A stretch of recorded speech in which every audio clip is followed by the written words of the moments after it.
آپ کو اس دن میں اور اس روشنی میں سناؤں گا۔ آپ کو معلوم ہے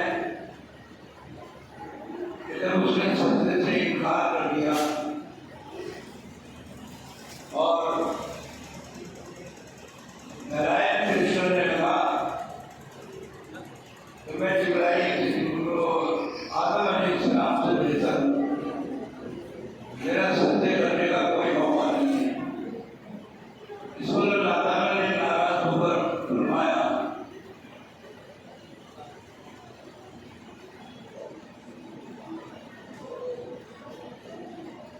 قال فخذ منها فإنك رجيم وإن عليك لعنتي إلى يوم الدين قال رب فأنظرني إلى يوم يبعثون قال فإنك من المنظرين إلى يوم الوقت المعلوم۔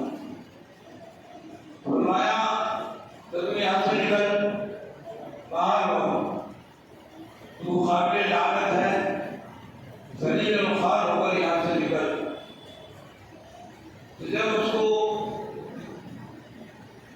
فرشتوں کی محفل سے، فرشتوں کے ماحول سے نکالنے کا حکم ملا تو اس نے بارگاہ الہی میں اپنی ایک درخواست رکھی، اور وہ درخواست یہ رکھی کہ آپ مجھے قیامت کے دن تک زندہ رہنے کی مہلت دے دیں۔ اللہ تعالیٰ نے فرمایا کہ جا، پھر یہ بھی تمنا پوری کی، قیامت تک تو زندہ رہے گا۔ کرے گا کیا؟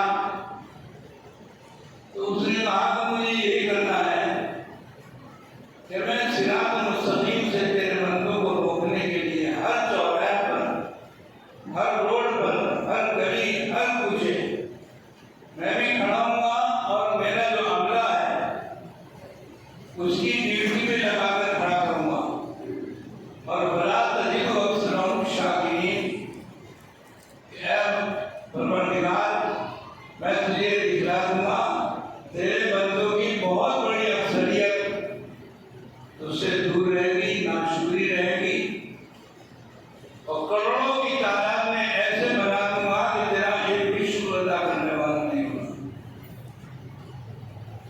قال خذ منها مذموما مدحورا، تو اللہ کا جلال بھی پورے جوش میں آ گیا، فرمایا کہ اچھا نکل یہاں سے ذلیل و خوار ہو کر، اور ایک بات یاد رکھنا، لمن تبعک منہم لأملأن جہنم منکم اجمعین، جو تیرے راستے پر چلے گا اور تیرا کہنا مانے گا اور میرے رسول کے حکموں کو سب پشت ڈال دے گا، تو یاد رکھنا کہ میں تجھ سے اور تیرے تمام کہنے ماننے والوں سے اپنی جہنم کو کھچا کھچ لبریز کر دوں گا۔ یہ بھی اللہ تعالیٰ نے کہہ دیا، پوری دنیا کے اندر پھیل گیا، اس کے چہرے چپاٹے مرید شاگرد سب پھیل گئے، اور اللہ کے بندوں کو اللہ کے راستے سے روک رہے ہیں۔ کوئی پڑھنے جا رہا ہے اس کو روک دیا، کوئی نماز کو جا رہا ہے اس کو نماز سے روک دیا، کوئی روزہ رکھنا چاہتا ہے اس کو روزے سے روک دیا، کوئی حج کرنے کا ارادہ کرتا ہے اس کے حج کو روک دیا، کوئی اللہ کے راستے میں نکلنا چاہتا ہے اس کو روک دیا، کوئی صدقات اور خیرات کے لیے کوئی قدم اٹھانا چاہتا ہے اس کو روک دیا، ہر خیر کے اور بھلائی کے کام سے روک دیا۔ لیکن ایک سوال پیدا ہوتا ہے،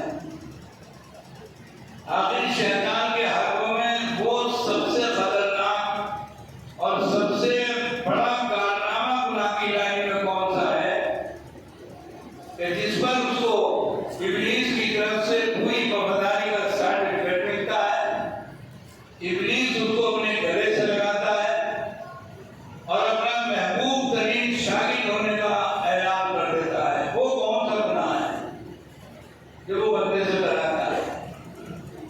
تعلیم سے روکنا، نماز سے روکنا، روزے سے روکنا، جہاد سے روکنا، اللہ کے راستے میں جانے سے روکنا،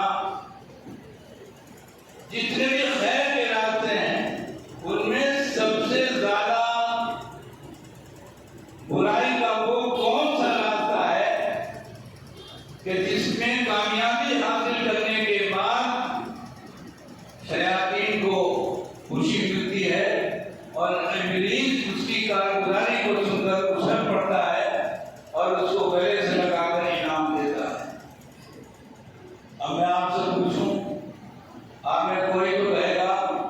کہ اللہ کے راستے سے روکنے کا سب سے بڑا گناہ ہے۔ کوئی کہے گا نماز کو آتا راستے میں روک دیا، کوئی کچھ کہے گا، کوئی کچھ کہے گا۔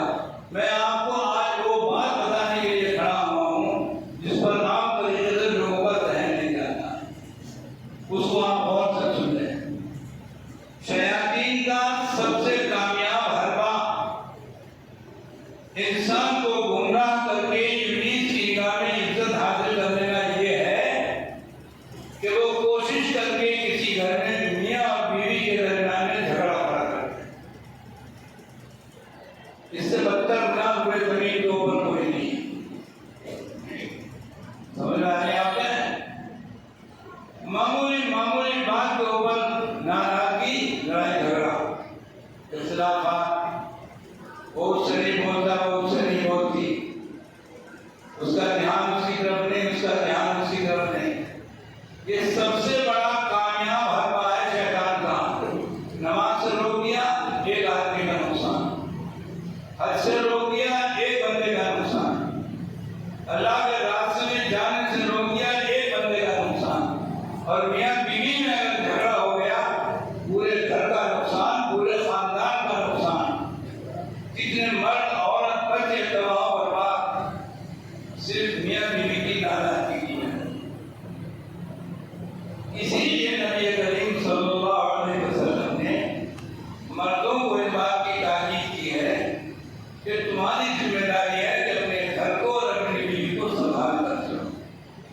وہ واتاورن، وہ ماحول بنانے کی بالکل کوشش مت کرو کہ بیوی کی نگاہ میں شوہر کی عزت ختم ہو جائے، گھر برباد۔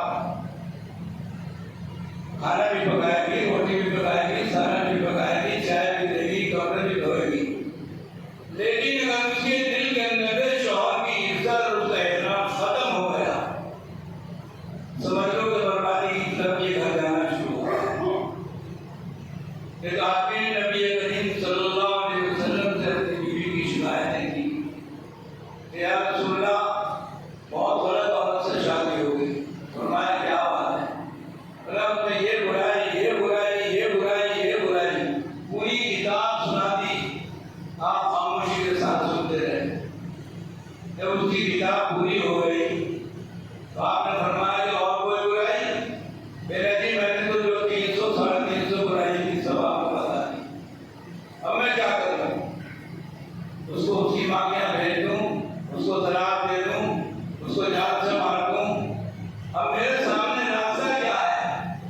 تو نبی کریم صلی اللہ علیہ وسلم نے ارشاد فرمایا، وہ لوگ اور وہ نوجوان غور سے سنیں جن کے گھر میں اختلافات اور جھگڑے رہتے ہیں۔ حضور نے فرمایا کہ یہ ساری برائی بتا دی، ایک بات یہ بتا کہ اس کے اندر ساری زندگی میں کوئی اچھائی بھی ہے؟ تو سوچ کے بولا کہ ہاں ایک اچھائی ہے۔ کہ وہ کیا؟ کہ میرے بیڈ پر، میرے پلنگ پر غیر مرد کو بیٹھنے نہیں دیتی۔ تو آپ نے فرمایا کہ جو اچھائی ہے اس پر اللہ کا شکر ادا کر، اور جو اس کے اندر برائی ہے اس پر صبر کر، اس پر اللہ تعالیٰ تجھے انعام دے گا۔ یہ نہیں کہا کہ گھر سے نکال کے باہر کر، ماں کے پہنچا دے، بہن کے پہنچا دے، ماں پہنچا دے، یا طلاق دے دے، یا مار دھاڑ شروع کر دے، یا مسجد توڑ دے، دھام توڑ دے، کچھ نہیں فرمایا۔ فرمایا کہ جو اچھائی ہے اس پر اللہ کا شکر ادا کر، اور جتنی اس کی طرف سے جو تکلیفیں پہنچتی ہیں اس پر بولو، اس پر تو صبر کر۔ تو مرد کو اللہ نے ذمہ دار بنایا، اور مرد کے اندر وہ برداشت بھی زیادہ ہوتی ہے اگر وہ جاہل نہ ہو۔ اس کے اندر بہت برداشت ہوتی ہے، اور بہت کڑوی کثیری باتیں عورت کی برداشت کرنی پڑتی ہے، لیکن گھر کا ماحول بگڑنے نہیں دیتا آدمی۔ اسی لیے شیطان اس آدمی سے بہت ہی زیادہ خوش ہوتا ہے، بہت ہی زیادہ خوش ہوتا ہے، جو نہ نماز سے روکے، نہ روزے سے روکے، نہ حج سے روکے، نہ صدقات سے روکے، نہ خیرات سے روکے، کیونکہ سارے کام کرتا رہو، پر میرے دل کو چین میں نہیں آئے گی، اسی طریقے سے اپنی بیوی سے جھگڑا کر گئے۔ نبی کریم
اور لڑائی جھگڑے ہاتھ اور پیروں کے نہیں ہوتے، دلوں میں فرق آنا شروع ہو جاتا ہے۔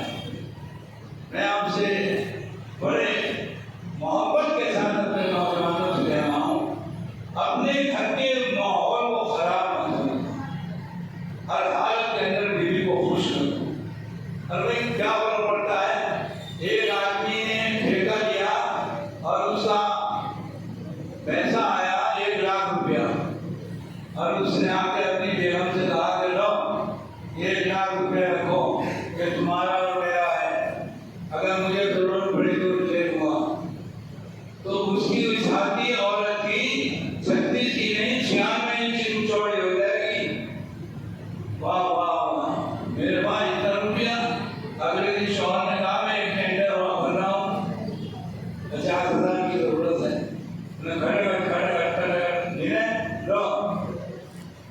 تو پیسہ تو شوہر کا ہی رہا، اگر 10 دن 20 دن 5 دن اس کے بعد میں رہا تو گناہ کی بات کون سی ہے؟ جو ہم یہ کہتے ہیں تو پیسہ کرے گی کیا، اب یہ پیسہ کرے گی کیا، بہت سنگین گناہوں کی طرف لے کے جاتا ہے، جس کی تفصیل انشاءاللہ کسی اور موقع کے اوپر میں آپ کو سناؤں گا۔ فی الحال مجھے آپ کو یہ بتانا تھا کہ روئے زمین کے اوپر شیطان جتنے بدتر سے بدتر گناہ کرا سکتا ہے اللہ کے بندے سے، اس میں سب سے بدترین گناہ کون سا ہے؟ بتاؤ بھائی، آواز آئی؟ نہیں بھول گئے؟ میاں بیوی کے درمیان جھگڑے کھڑا کر دینا۔ اگر یہاں اس مجمع کے اندر کسی گھر کے اندر ناانتفاقی ہو رہی ہو، میاں بیویوں میں جھگڑا ہو، خدایا بہت جلدی جا کر اس کو ٹھیک کر دو۔ عورتوں کو سمجھانا تو بہت مشکل ہے، حالانکہ میں تو 150 عورتوں کو روزانہ سمجھاتا ہوں، لیکن عورتوں سے زیادہ اچھا سمجھانا مردوں کو ہوتا ہے، ان کی سمجھ میں جلدی آ جاتا ہے۔ اس لیے میں آپ سے کہہ رہا ہوں، عورت کی ہزاروں خامیاں کمزوریاں بھی جاؤ، گھر کا ماحول خراب نہ ہونے۔ اگر اس کی نگاہ تم سے ہٹ گئی، ہو سکتا ہے اللہ نہ کرے کہیں اور کا کے لگتا ہے، مطلب سمجھ رہے ہو میرا؟ اس کی نگاہ کو ادھر ادھر مت جانے دو، اپنے سے چھپائے رکھو، اپنے سے لگا رکھو۔